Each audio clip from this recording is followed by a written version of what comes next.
Assalamualaikum warahmatullahi wabarakatuh. Perkenalkan, nama saya Adi Septia Liestarina, NEM C2018-002 dari kelas 4A. Di sini saya akan memberikan pendidikan kesehatan tentang nutrisi kepada anak. Assalamualaikum Mbak. Perkenalkan, dengan saya Perawat Ade. Dengan Mbak siapa ini? Korina. Usianya berapa Mbak? 25 tahun. Sesuai dengan catatan keperawatan saya ya Mbak ya. Mbak, di sini saya akan memberikan pendidikan kesehatan tentang nutrisi kepada anak.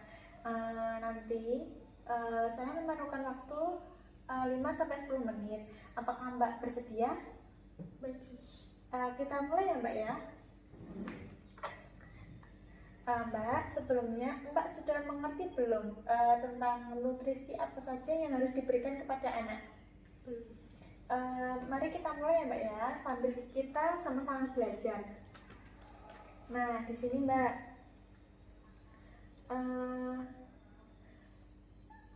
yang pertama itu nutrisi apa saja yang harus diberikan kepada anak. Yang pertama ada air Mbak. Air itu menjadi medium untuk nutrien lain. Yang kedua, ada protein sebagai konstituen penting bagi semua jaringan tubuh. Yang ketiga, Mbak, ada lemak untuk mempermudah absorpsi vitamin yang larut dalam lemak. Yang keempat, ada karbohidrat sebagai sumber tenaga pada anak. Yang kelima, ada vitamin untuk mempertahankan fungsi tubuh. Yang keenam, ada mineral untuk mengendalikan komposisi cairan pada tubuh. Lanjut ya Mbak ya. Nah sekarang Mbak, kebutuhan nutrisi sesuai dengan tumbuh kembang anak. Yang pertama di sini ada bayi. Bayi usia 0-6 bulan hanya memerlukan ASI sebagai sumber nutrisinya.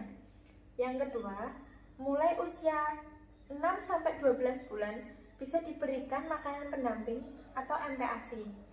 Sekarang pada usia toddler ya Mbak ya, itu memerlukan protein, lemak, karbohidrat, vitamin, kalsium, magnesium, zat besi, dan lainnya.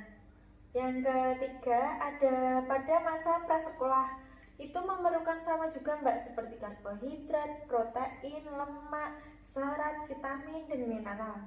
Sekarang pada anak sekolah memerlukan karbohidrat, lemak, protein, dan susu. Yang terakhir adalah pada remaja, memerlukan protein, karbohidrat, vitamin, dan mineral. Lanjut ya Mbak ya.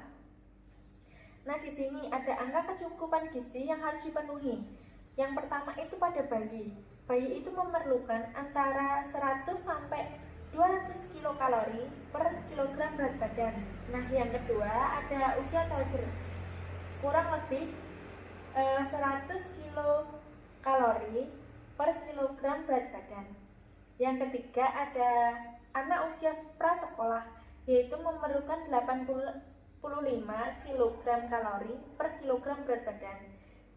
Pada anak usia sekolah juga sama Mbak, memerlukan 85 kilokalori per kilogram berat badan. Nah yang ini Mbak, yang remaja, untuk laki-laki memerlukan 60 kilokalori per kilogram berat badan, sedangkan pada perempuan harus memerlukan 50 kilokalori per kilogram berat badan. Di sini ada contoh makanan Mbak yang dianjurkan dan tidak dianjurkan ya Mbak ya. Yang pertama ada bayi. Yang dianjurkan itu seperti alpukat, ubi jalar, pisang, bayam, brokoli, pepaya. Nah ini bisa direbus ataupun ditim. Yang dilarang adalah seperti madu, susu sapi, kacang-kacangan, dan makanan mentah. Sekarang pada usia toddler, yang dianjurkan itu seperti nasi atau ketan sebagai karbohidrat, telur atau daging sebagai protein, dan buah-buahan dan sayuran. Nah yang dilarang ini Mbak, ada susu rendah lemak, permen, kacang-kacangan. Pada anak prasekolah itu yang dianjurkan seperti sayur hijau, buah-buahan, susu, crackers. Yang dilarang adalah makanan yang berpengawet. Nah Mbak, ini ada usia sekolah, yang dianjurkan seperti nasi, susu, jus, biskuit, dan buah-buahan dan sayuran. Yang dilarang seperti makanan berwarna, minuman kaleng, dan gorengan. Nah, selanjutnya ini pada remaja, Mbak. Yang dianjurkan itu seperti nasi, susu, sayur hijau, kacang-kacangan, yogurt, telur, dan keju. Yang dilarang itu seperti soft drink, junk food, makanan kaleng, makanan dengan pengawet. Nah, sudah selesai, Mbak. Mbak, bagaimana setelah saya lakukan pendidikan kesehatan tentang nutrisi pada anak? Mengerti. Kita review sebentar ya, Mbak ya. Tadi yang dibutuhkan bayi itu contoh makanannya apa aja, Mbak? Ada alpukat, Iya, jalar, benar. pisang, brokoli, pepaya. Nanti kalau diberikan kepada bayi itu diberikan secara bagaimana, Mbak? Bisa direbus atau diudin. Oh, berarti Mbak sudah mengerti ya tadi materi yang saya berikan. Nah, Mbak, di sini saya sudah selesai melakukan pendidikan kesehatan. Materi ini bisa Mbak terapkan kepada anak Mbak sesuai dengan usia dan kebutuhannya. Terima kasih Mbak atas waktunya. Saya permisi kembali ke ruang perawat ya, Mbak ya. Semoga materinya bermanfaat. Assalamualaikum, Mbak. Salam.